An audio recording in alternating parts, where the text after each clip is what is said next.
কাল চিরপ্রতিদ্বন্দ্বী মোহামেডান আবাহনী দ্বৈরথ। পুরনো ক্লাব মোহামেডানের বিপক্ষে আবাহনী জার্সিতে নামবেন সুলেমান দিয়াবাতে। কুমিল্লার ধীরেন্দ্রনাথ দত্ত স্টেডিয়ামে ম্যাচ শুরু হবে দুপুর 2:45-টায়। একই সময় পুলিশের বিপক্ষে ফর্টিস, ফকিরের পুলের বিপক্ষে ব্রাদার্স আর আরামবাগের বিপক্ষে নামবে বসুন্ধরা কিংস।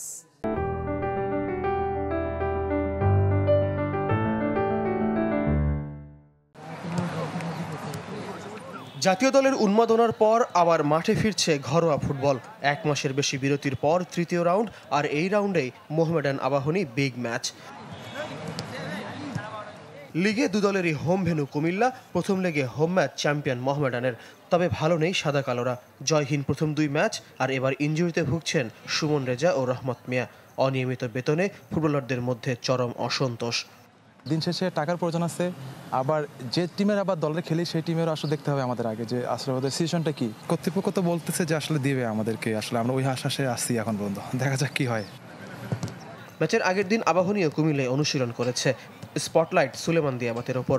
সাবেক ক্লাব মোহামেডানের বিপক্ষে নামতে হবে মালি ফরওয়ার্ডকে। সুলেমান দিয়াবাতে তো আসলে অনেক ভালো প্লেয়ার, দেখা যাচ্ছে যে গোল স্কোরিং অ্যাবিলিটি অনেক ভালো।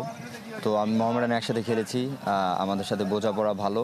আসলে সুলেমান অনেক দিন থেকে মোহামেডানে খেলছে, যেহেতু আমরা এই ম্যাচটা আসলে ওকে আমরা অপোনেন্ট হিসেবে পাবো, আসলে ওর উপর বাতিলও থাকবে আমাদের ডিফেন্সের লাইনে সবারই। স্কোয়াড বিচারে আবাহনী এগিয়ে। মোরসালিন, আলামিন, শাকাজে, মিতুল মারমাদের নিয়ে আকাশী নীলরা তারকা সমৃদ্ধ। মোহাম্মদ ইব্রাহিম অবশ্য ইনজুরিতে ভুগছেন। আবাহনীও লিগে প্রথম জয়ের অপেক্ষায়। আবাহনী মোহামেডানের খেলাটা প্রেস্টিজিয়াস ম্যাচ। এই ম্যাচটার কেউ হারতে চায় না, তো স্বাভাবিকভাবে আমাদেরও চেষ্টা থাকবে যে যাতে আমরা জয়লাভ করতে সমর্থ হই। জাতীয় দলের ম্যাচ নিয়ে দেশের মানুষের ফুটবল প্রেম এবার ঘরোয়া ফুটবলে প্রতিফলনের অপেক্ষা। Desk report, channel 24।